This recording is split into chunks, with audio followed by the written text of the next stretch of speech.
Welcome back, everybody. We are going to start talking about power series and ultimately how to write certain functions as a power series. And before we do that, let's just think about what's significant about that. You know, besides computational ease and wonderful examples in engineering and the sciences where expressing some function as a series is just makes life easier. Think about this for a sec. You know, there are plenty of functions out there that don't have antiderivatives. Shoot, the normal curve, right? That wonderful bell-shaped curve that shows up so much in probability theory, that function does not have an antiderivative. But if I can represent that function as a power series, I've essentially turned it into a polynomial. And polynomials are among the simplest functions to differentiate or integrate. And when you do that, you get all that wonderful theory of polynomials in play and ease of computation. So it's really a valuable endeavor and makes things that otherwise wouldn't necessarily be as simple to do, such as finding an area under a normal curve, a lot simpler when we consider a power series expansion. And so let's get started and start by really just asking the question, what is a power series? So here's what I mean by a power series. And really, we say that it's about C, okay? A power series about C, meaning you have some C on the number line, and around C, x's in a neighborhood of C are gonna have this form, okay? We can take and write this polynomial, okay? And so this is known as a power series. And one of the things that we're most interested in when we talk about a power series is this notion of convergence. And so what do I mean by that? Well, here's a power series, and there's a radius of convergence. And essentially what that radius does for me is it does this. It says, okay, we're building this power series about some value C, and I have some radius of convergence, C plus R, C minus R. And what that does is essentially break up the number line. Inside, I have convergence. And outside, I have divergence.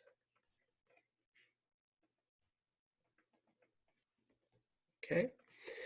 Now, the technical piece here is what happens actually at these endpoints. We know from this next theorem that we're going to have convergence within the interval, but we may or may not have convergence at the endpoints, and that requires further testing. So what does this theorem say? Well, it says that first of all, if R is finite, then f of x converges absolutely for all x's, well, absolute value of x minus c less than r. That's essentially saying for all x's that are within that distance r from c, that are inside the neighborhood, if you will, and diverges for all the x's after that, okay? And of course, if r is equal to infinity, then we have the entire number line. All real numbers we'll have for convergence. So we're not going to prove the infinite case. I'm going to prove the finite case here. And so what I want to first do is simplify our life a little bit. So without loss of generality, you math majors are going to love that expression. It's when we can take an assumption or take a statement and add an assumption that doesn't sacrifice the results, the conclusion in a more general case. So without loss, of course I said with, but without loss of generality, we can let C be 0. So instead of building this expansion around some c on the number, let's build it around 0. It makes life much simpler. Okay. So if f of x converges only at 0,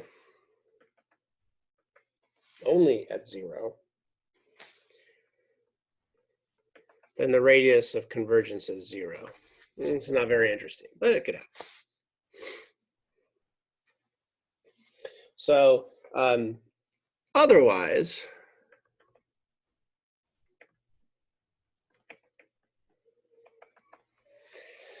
there is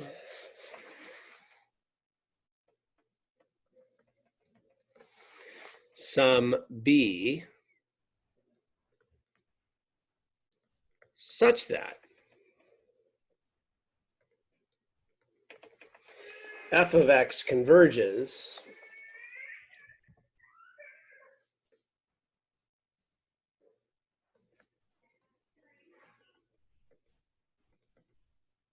for x equals b. We will show convergence for x's within that distance of b. Okay. All right. So f of b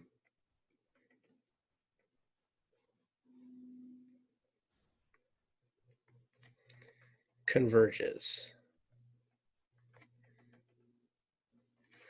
This tells me that these terms, an, b to the n, must converge to 0. Okay. Well, this implies that there exists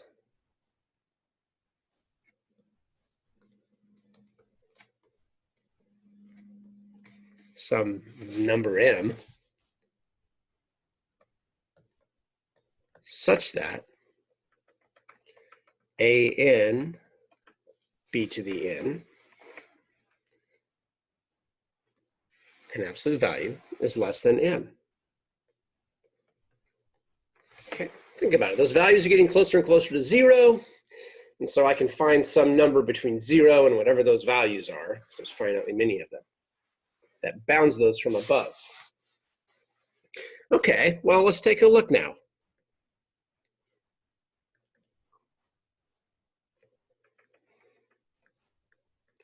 An x to the n. And I'm going to do a little manipulation here. Always seems like a dirty trick when mathematicians do this, but the steps are legal, and we're wielding this to our will, and that is okay.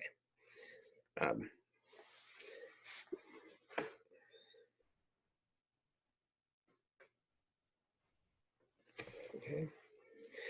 And so really all I've done, right, is introduce this b to the n term, and what that lets me do is take advantage of the fact that this piece right here is less than that constant m, right?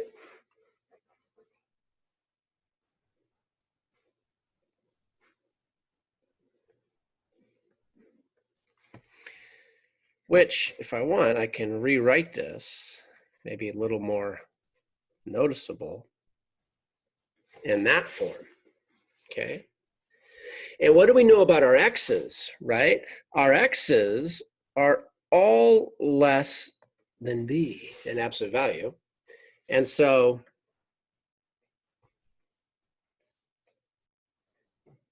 this is a convergent geometric series, right? So since absolute value x over b is less than 1,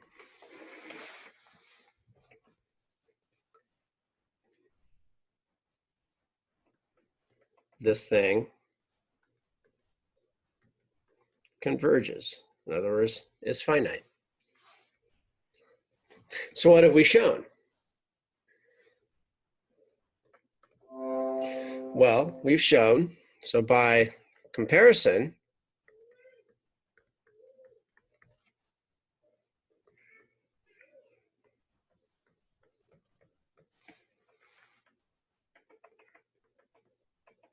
that series converges. And since absolute convergence implies convergence, I know, well, sorry, I'm gonna be lazy here, that series converges. Okay, so there we go. So let's find the interval of convergence for each of these series. So this first one, x to the n over 2 to the n. Well, you know, I know what convergence looks like, right? I have lots of tests for convergence, the conclusions of which tell me if I have convergence or not. Or I could also recognize that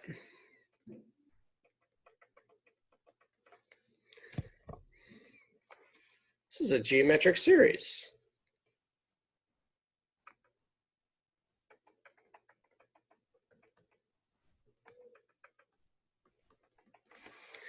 Because it's a geometric series,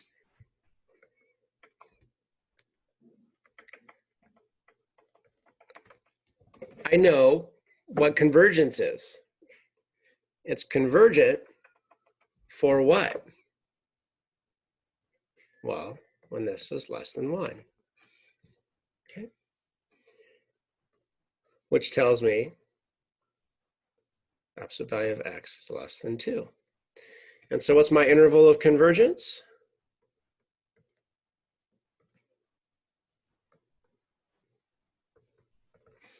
Well,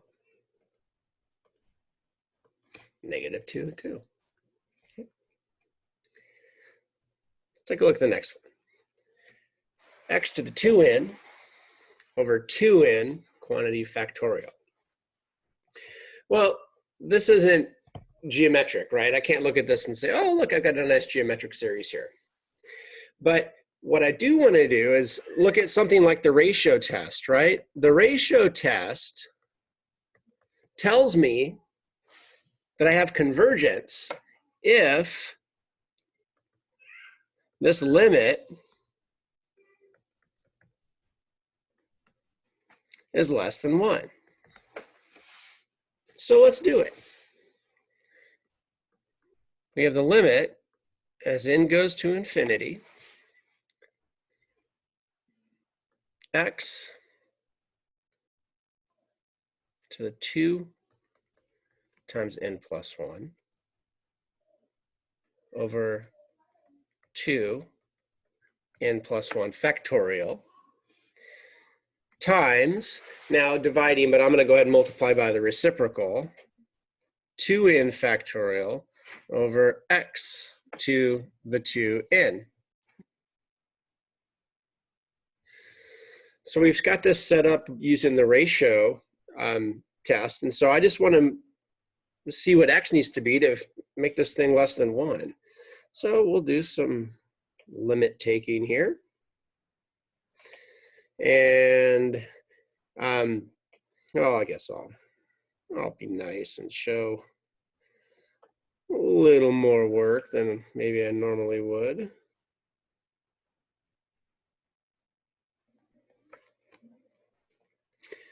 Times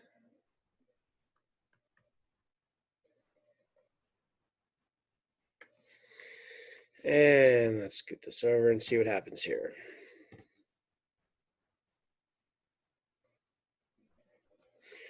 So notice that I'm going to have an x to the 2n plus 2, so that's really x to the 2n times x squared.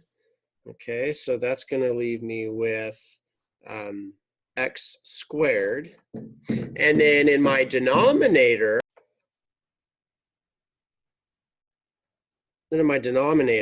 I'll have 2n plus 2 times 2n plus 1, and then the rest will cancel with the 2n factorial. And so what's interesting here is I can bring this x squared out. And then we've got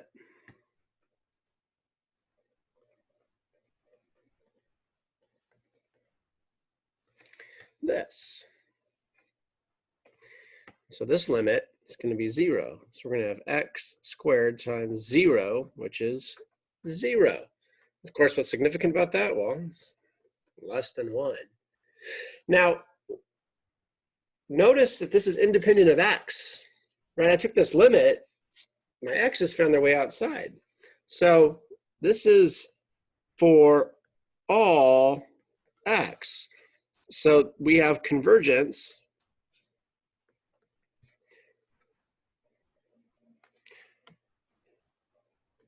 on the entire set of real numbers, okay? All right, so let's talk about power series. So we're going to take advantage of this geometric series here. And in a pre-calc class, in a typical pre-calc class, you probably spent a lot of time looking at, say, this. And you said, oh, well, this is just the sum of from 0 to infinity, these r to the n's, and you proved that was equal to 1 over 1 minus r. And we were really concerned with starting here and moving there to that closed form, right? It's nice to have a closed form in certain cases for a series. But now, right, think of our function as a closed form, and we're moving the other way, right? I want to take this and get my hands on the series. So I'm going to take advantage of the fact that geometric series converges when the common ratio is less than 1. And what I want to do is essentially look at an example such as this and force this to be in my geometric series form. I'm going to see this as a closed form for an infinite geometric series. Okay, so really, it looks to me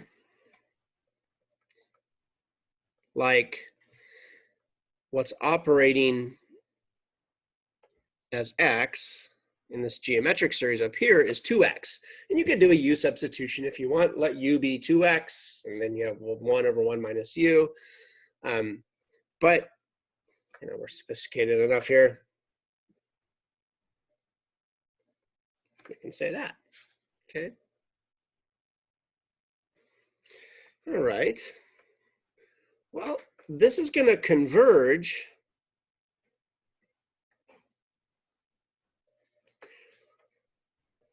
for absolute value of 2x less than 1. Which means the absolute value of x is going to have to be less than 1/2. Okay? And so what's our interval of convergence?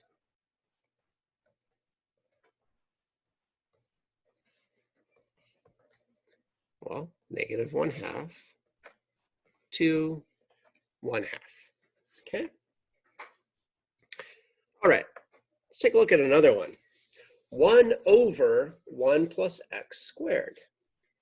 Well, here what I'm going to do is I'm going to rewrite this as 1 over 1 minus a negative x squared. Okay? A negative x squared. And then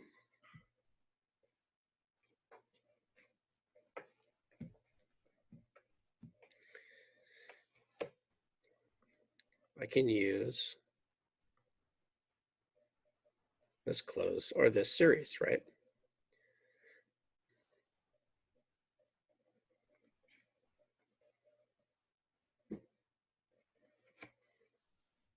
it is.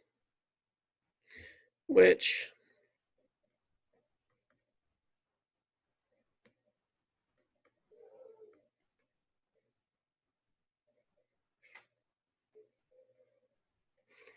I could call x to the 2n, but I'm doing this because I really, for my convergence, right, I need x squared to be less than 1. So this is going to converge negative 1, 1. Okay.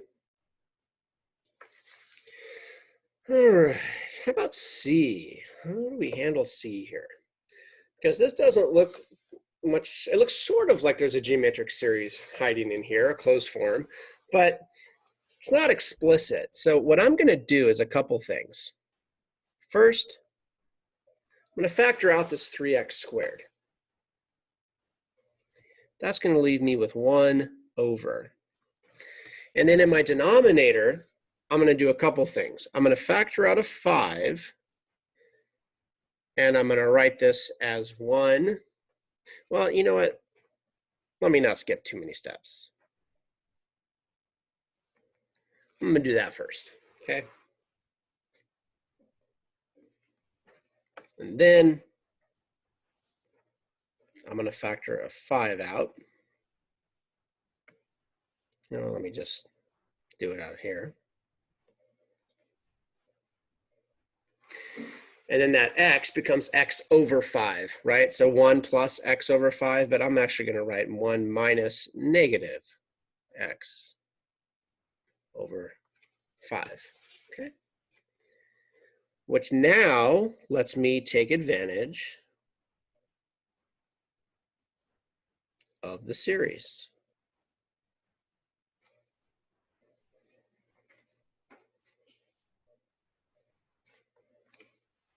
Okay.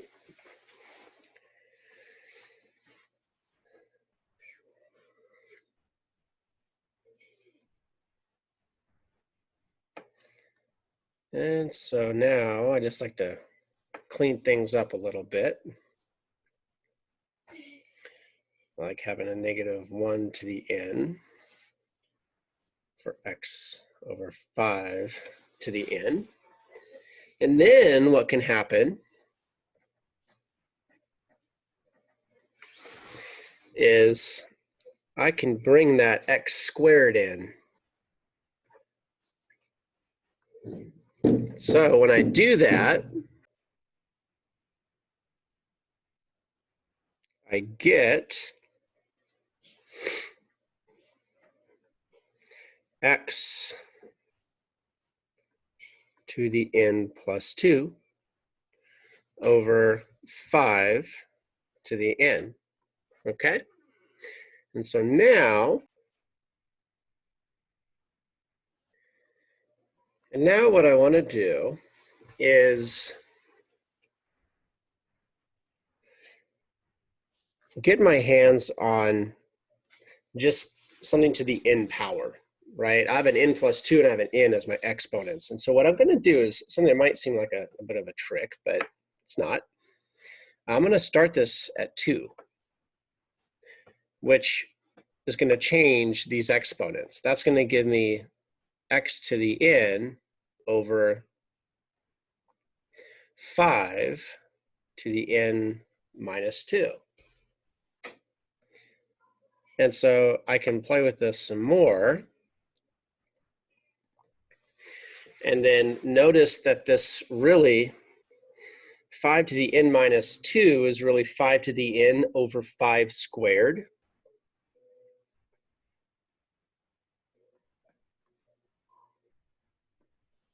Okay. And so let's just do this, 15. And then look, I've got x over 5 to the n, okay? Now, for convergence, I need x over 5 to the, or x over 5 in absolute value to be less than 1. And so that gives me absolute value x less than 5, okay? Or if you want, here's your interval, negative 5 to 5, okay? All right. Well, like I said at the beginning, when you have a series, you essentially have a polynomial, and polynomials are so easy to differentiate and integrate. And so this theorem here essentially tells us how that works. And it says you basically differentiate and integrate term by term. I'm not going to go through all of this proof. I'm going to actually omit it. Don't worry. Typical analysis class will cover this proof in all of its wonderful details, just a little bit beyond the scope of this course. But the point here is that these should look familiar, right? I mean, this is how you integrate polynomials. This is how you differentiate polynomials, right? And so let's see how this might be of some help to us. For example, 1 over the quantity 1 minus x squared is actually equal to that series. Well, gosh, how does that help? Well, let me ask you this. What's the derivative of 1 over 1 minus x? Well, I would encourage you to pause this video and actually go in and find that derivative. Oh, that's this. So 1 over 1 minus x squared is equal to the derivative of something whose power series expansion we know. Right? What's the power series expansion of 1 over 1 minus x? Well, it's 1 plus x squared plus x cubed plus x to the 4th, dot, dot, dot. And if you differentiate this term by term, well, we're going to have 0. Then we're going to have 1, 2x, 3x squared, 4x cubed, and so on. Okay? What do you know? Hey, how about this one? Power series expansion for inverse tan. Isn't that interesting? Well, let's think about this one for a second. What do we know about inverse tan? Essentially, when I say that, I know that's kind of a broad question. Let me kind of narrow it down for you, right? We know all sorts of stuff about inverse tan. We know what it's defined as, we know what its domain is, its range is, but in this context, when I say what do we know about inverse tangent, what I'm really saying is, can I write inverse tangent as a derivative or integral of something whose power series expansion we know? Well, I can, right? We know that inverse tangent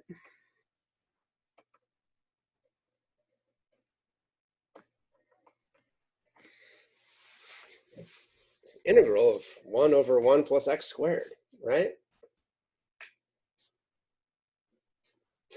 And we know what 1 over 1 plus x squared is, because if you come back up here, oh, we did it, right? It was this. It was the sum, so the integral.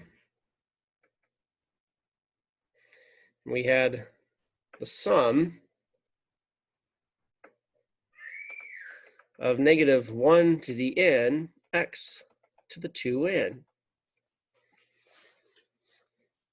Oh. All right. And so we just get some constant per the formula, right? Plus, and then what's going to happen? Well, we're going to have an x minus, well, an x cubed over 3 plus, well, an x to the 5th over 5 minus x to the 7th over 7, dot, dot, dot, right? Right?